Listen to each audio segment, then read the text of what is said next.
Hello అండి అందరికీ. అందరూ ఎలా ఉన్నారు? బాగున్నారా? నేనైతే బాగున్నాను. మీరందరూ కూడా బాగుండాలనైతే మనస్ఫూర్తిగా కోరుకుంటున్నాను. ఈ వీడియో వచ్చేసి శుక్రవారం రోజు తీసింది. ఈ రోజునైతే నేను ఇలా స్టార్ట్ చేసేసాను. ఫస్ట్ లేవగానే నోట్లో అయితే నీళ్ళు పోసుకొని నోరు మాత్రం కడుక్కున్నాను. మొహము ఏమీ కడుక్కోలేదు. నిజం చెప్పాలంటే పెద్దవాళ్ళు చెప్తారు కదా! ఫస్ట్ లేవగానే పాచి నోరు కడుక్కొని పని స్టార్ట్ చేయాలి అని. అయితే నేను వాటిని కొంతవరకైతే పాటిస్తాను. అంటే నోరు కడుక్కొని మొహం గూడా కడుక్కుంటే మంచిది కానీ, నేనైతే ఇంకా అట్లా చేయలేదు. ఎందుకంటే కొంచెం నీళ్ళు చల్లగా ఉంటున్నాయి. పొద్దున్నే లేచినప్పుడు అంత చల్ల నీళ్ళతో మొహం కడుక్కోవాలంటే అస్సలు ఓపిక రావట్లేదు. ఇంకా కడుక్కోకుండా గూడా కడుక్కున్నానని అబద్ధం చెప్పొచ్చు కానీ నాకట్లా ఇష్టం ఉండదు. అందుకే చెప్తున్నాను. ఈ నోట్లో నీళ్ళు పోసుకొని ఇంకా నోరు మాత్రం కడుక్కున్న తర్వాతనైతే వంటింట్లోకైతే వచ్చేసి పనినైతే స్టార్ట్ చేసుకుంటున్నా. ఇంకా రాగానే అయితే ఫస్ట్ పొయ్యినైతే తుడుచుకున్నాను. నీళ్ళు చల్లుకొని. దానికంటే ముందుగా అయితే పప్పుకు గిన్నెలో అయితే సర్వలో అయితే నీళ్ళు తీసి పెట్టుకున్నాను. ఈరోజైతే ఇంట్లో నేను సాంబార్ చేయాలనుకుంటున్నాను.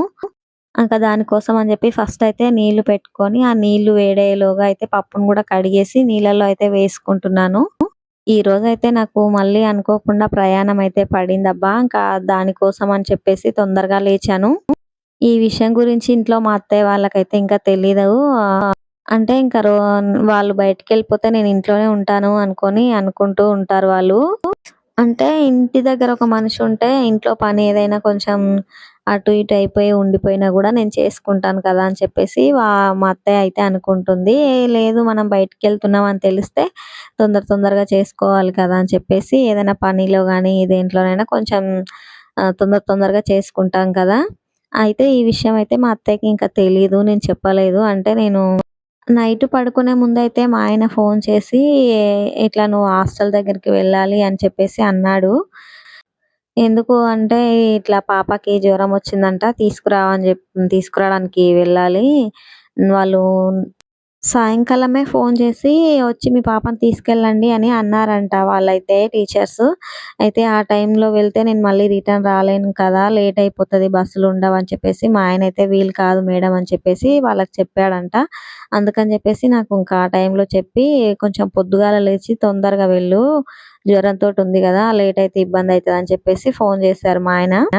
ఇంకా ఆ టైంలో చెప్పారు కదా! ఆ టైంలో మా అత్తయ్య వాళ్ళకేం చెప్తానులే అని చెప్పేసి చెప్పలేదు. అందుకే ఇంక పొద్దున్నే లేచి కొంచెం పనినైతే తొందరగా చేసుకోవాలని ఒకవైపు సాంబారు, ఇంకొక వైపయితే బియ్యం కడుక్కొని అన్నానికైతే పెట్టుకున్నాను. ఇక ఇంట్లో వంట పనంతా నేను చేసుకుంటూ ఉంటే, మా అత్తయ్య అయితే బయటంతా ఊడ్చి నీళ్లు చల్లేసి ఇంట్లోకైతే మంచినీళ్ళైతే పట్టి పెట్టింది. నేనైతే బయట ముగ్గులు అవన్నీ వేసుకున్న తర్వాత ఇంకా ఇంట్లో అయితే పాచిళ్ళు గూడా ఊడ్చేశాను పరుపులన్నీ తీసుకొని.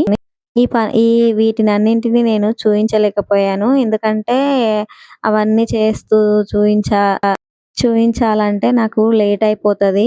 అందుకని జెప్పేసి ఇంకా అదేది పెట్టుకోకుండా వంట వరకైతే తొందరగా చేస్తే మా అత్తయ్య వాళ్ళైతే కూలికెళ్ళిపోతది. మా అత్తయ్య కూలి పనికెళ్ళిపోతుంది కదా! ఆమెకి టిఫిన్‌కి తొందరగా కావాలి అని చెప్పేసి అందుకే ఈ పనులన్నీ గూడా చేసుకుంటున్నాను. ఇంకా ఇవన్నీ అయిపోయిన తర్వాతనైతే మా అత్తయ్యతో అయితే చెప్పేసాను. నేను పాపని తీసుకురావడానికి వెళ్ళాలి అనంటే, అవునా అని చెప్పేసి ఇంకా మా అత్తయ్య సరే అయితే తొందరగా వెళ్ళు అని చెప్పేసి అనిందనమాట. ఈ పనులన్నీ తొందరగా చేసుకున్న తర్వాతనైతే ఇక మొహం అయితే కడుక్కున్నాను. ఇంట్లో అయితే కొంచెం డికాషన్ చేసుకొని, ఆ డికాషన్ ఒకటి కొద్దిగా తాగేసైతే ఇంక తొందరగా బయలుదేరిపోయాను. ఎందుకంటే బస్సు ఇప్పుడు మిస్ అయిపోయిందంటే మళ్ళీ 9:30కు బస్సుంటది. ఆ బస్‌కి వెళ్ళాలంటే నిజంగా నేను అస్సలు వెళ్ళలేను. అంటే మా ఊర్లో అయితే కరువు కూలికి పనికి అయితే ఆడవాళ్ళు వెళ్తారు.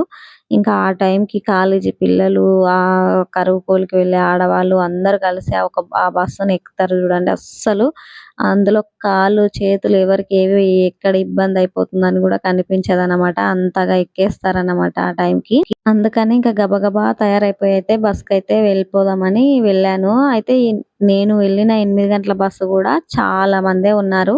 ఎక్కడ గూడా కొంచెం గూడా సీట్లు ఖాళీ లేకుండా నిండిపోయి ఇంకా నిలబడి గూడా వచ్చారనమాట. మొత్తానికి ఇంకా వనపర్తికైతే వచ్చిన తర్వాత అయితే కొంచెం టిఫిన్ చేద్దామని జెప్పేసి హోటల్‌లో అయితే టిఫిన్ చేసేస్తున్నా. ఇంకా ఈ మధ్యనైతే నేను ఒక్కదాన్నే ప్రయాణం చేస్తున్నా గాబట్టి అన్నీ గూడా కొన్ని పనులనైతే అలవాటు చేసుకుంటున్నాను.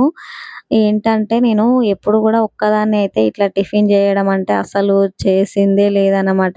ఎంతసేపు మా ఆయన నాకు పక్కలో ఉండి తీసుకొచ్చి ఇచ్చేవారు. లేదంటే నేను తినేటప్పుడు కంపల్సరీ నా పక్కనే ఉండేవారు. అలాంటిది నేను ఒక్కదాన్నే హోటలల్లో టిఫిన్‌లు జేసేస్తున్నా. ఏం చేస్తాం చెప్పండి, తప్పదు గదా! కొన్ని కొన్నింటిని అలవాటు చేసుకోవాలి. అట్లా తినకుండా మొత్తానికి పోయిన దగ్గర నుంచి మళ్ళీ ఇంటికొచ్చే వరకు ఏం తినకుండా ప్రయాణం అయితే చేసేదాన్ని. కానీ దానివల్ల నాకు బాగా నీరసం వచ్చేస్తుంది. అందుకని జెప్పేసి ఇంకా తప్పక అలవాటు చేసుకుంటున్నాను. టిఫిన్ చేసి బస్సయితే ఎక్కేసి ఇంకా మా ఫస్ట్ అయితే మా చిన్న పాప దగ్గరికొచ్చేసాను. ఇక్కడికెందుకొచ్చానంటే మా చిన్న పాపకు గూడా యాన్యువల్ ఫంక్షన్ అయితే చేస్తారంట. నేను దానికోసం అని మిడిల్‌లో జెప్పేసి ఉంటా. అక్కడ 3 మెంబర్స్, ఇక్కడ 3 మెంబర్స్ మధ్యలో నేను. సరే. ఏంది అట్లుంది కెమెరా? అది కనిపిస్తలేదు. తెచ్చుకుంటుర్రు. వెల్కనర్స్ ప్రతి ఒక్కరు తెచ్చుకుంటుర్రు. నేను మళ్ళా తిరగలేను మమ్మీ. నేను అలసిపోతా. రా సండే రోజు అన్న ఇప్పుడు తీసుకొని రా. మొత్తం 28 వరకు అయితే కావాలి. వైట్ కలర్ హెయిర్ బ్యాండ్ కూడా.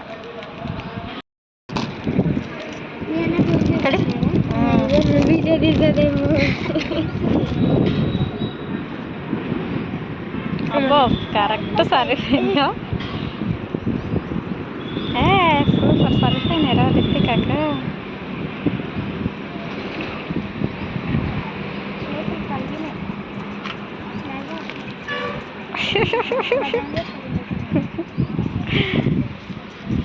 బానే సెట్ అయిందిగా. ఏ పట్టుమా పోతున్నాయి కదా బాయ్ సరేనా. మళ్ళీ వస్తాలే, మళ్ళీ డ్రెస్ కావాలంటున్నావు కదా. సండే చూసుకో. సండే బయట సరే అయితే బాయ్ బాయ్. చూసారు కదా! నేనైతే తన కోసం అని చెప్పేసి బ్యాంగిల్స్ ఇంకా డ్రెస్‌నైతే తీసుకొనొచ్చేసాను. అవి ఒకేసారి ఆమెకిచ్చినానంటే మళ్ళీ వచ్చే పనుండదేమో అనుకోని నేను ఆమెకిస్తే, మా చిన్న పాప అయితే మళ్ళీ ఇంకొక బాంబునైతే పేల్చింది. మమ్మీ నాకు ఈ డ్రెస్ కాదు, ఇంకా వైట్ డ్రెస్ కావాలి, ఖచ్చితంగా ఉండాలి అని చెప్పేసి అన్నది. ఇక ఆ బ్యాంగిల్స్ వచ్చేసి మా బాబు అయితే టూర్‌కి వెళ్ళినప్పుడు ఇద్దరికి అక్కకి, చెల్లికి అయితే తీసుకొచ్చాడు. అవైతే పర్ఫెక్ట్‌గా సరిపోయినాయి. అవి వేసుకున్నప్పుడు మా చిన్న పాప ఆనందం చూస్తే నాకు చాలా సంతోషం అనిపించింది. ఇంకా తర్వాతనైతే మా పెద్ద పాప దగ్గరికి వెళ్ళి తనని తీసుకొనైతే ఇంటికొచ్చేసాను. మా పాపకైతే బాగా జ్వరం వచ్చింది. అసలు కూర్చోడానికి కూడా ఓపిక లేదు. నయ్యము ఇంకా బస్సులో అయితే కాస్త నా మీద పడుకోబెట్టి ఎట్లనోలాగా తీసుకొనైతే వచ్చేసాను ఇంటికి.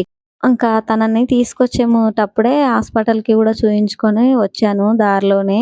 అయితే తన నోరంతా చెడిపోయిందబ్బా! అసలు రెడ్ అయిపోయింది. తినమంటే అస్సలు తినట్లేదు. కడుపులో అయితే ఆసరలేదు. బాగా నీరసంగా ఉంది. తినమంటేనేమో గొంతు తిననీయట్లేదని చెప్పేసి తినట్లేదు. అట్లనే ఉంటే ఇంక టాబ్లెట్‌లు ఎట్లేసుకుంటదని చెప్పేసి కొంచెం అయితే బలవంతంగా అయితే అన్నం తినిపించాను. నిజానికి ఇక్కడ నాకు కూడా అస్సలు ఓపిక లేదు. చాలా నీరసంగా ఉంది. కానీ నాకంటే కూడా నాకు మా పాపని చూస్తే అట్లా వదిలిపెట్టబుద్ధి కాలేదు. అందుకే ఇంకా నాకు ఓపిక లేకున్నా కూడా తన కోసం అని చెప్పేసి అన్నం పెట్టి తినిపిస్తున్నా. తనతో పాటు నేను కూడా కొంచెం తిన్నాను. నిజంగా పిల్లలుంటే వాళ్ళ కోసమైనా మనం ఓపిక తెచ్చుకొని ఏదైనా సరే పనులైతే చేస్తాం. లేదంటే అట్లనే ఉండిపోతాం. ఇంకా నేనిక్కడ మా పాపకి తినిపించేలోగా మా బాబుకైతే స్కూలు వదిలే టైం అయితే అయిపోయింది. వాడు ఇంటికైతే వచ్చిండు. వచ్చిన వెంటనే వాళ్ళ అక్కని చూసి "అక్క జ్వరం వచ్చిందా? ఎట్లుంది?" అని చెప్పేసి అడిగిన తర్వాత నాకేమన్నా తీసుకొచ్చిండ్రా అని ఫస్ట్ బ్యాగ్‌లో అయితే సర్దడం స్టార్ట్ చేసిండు వాడు. నేను ఏం తీసుకురాలేదు అని చెప్తుంటే మా పెద్ద పాప అయితే అది తీసుకున్నావు గదా మమ్మీ బస్ స్టాప్‌లో అని చెప్పేసి అన్నది. అంటే ఏంటిది అని చెప్పేసి మా బాబు అడిగిండనమాట. అంటే "ఏం లేదు లేరా నేను తీసుకొని నేనే తిన్నాను" అని చెప్పాను.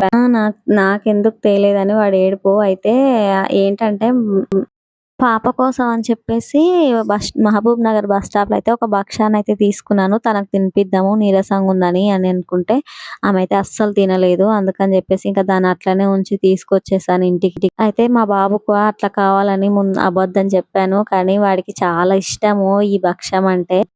ఏదైనా బలవంతంగా కొనుక్కున్నా గూడా నాకైతే పిల్లల్ని వదిలిపెట్టి తినబుద్ధి కాదు. ఇంకా పిల్లలతో కలిసి మళ్ళీ నేను గూడా తినాలనేసి అయితే కోరుకుంటా. అందుకే ఇంక ఏదైనా తీసుకుంటే కొంచెమైనా వాళ్ళకి ఇంటికి తీసుకురాకుండా అయితే ఉండను. ఆ ఒక్కదాన్ని ముగ్గురం అయితే పంచుకొని తిన్నాము. వీడియో అయితే ఇంతే ఫ్రెండ్స్. వీడియో నచ్చిందనుకుంటున్నాను. వీడియో నచ్చితే లైక్ చేయడం మర్చిపోవద్దు. అట్లాగే సబ్స్క్రైబ్ కూడా చేసుకోండి.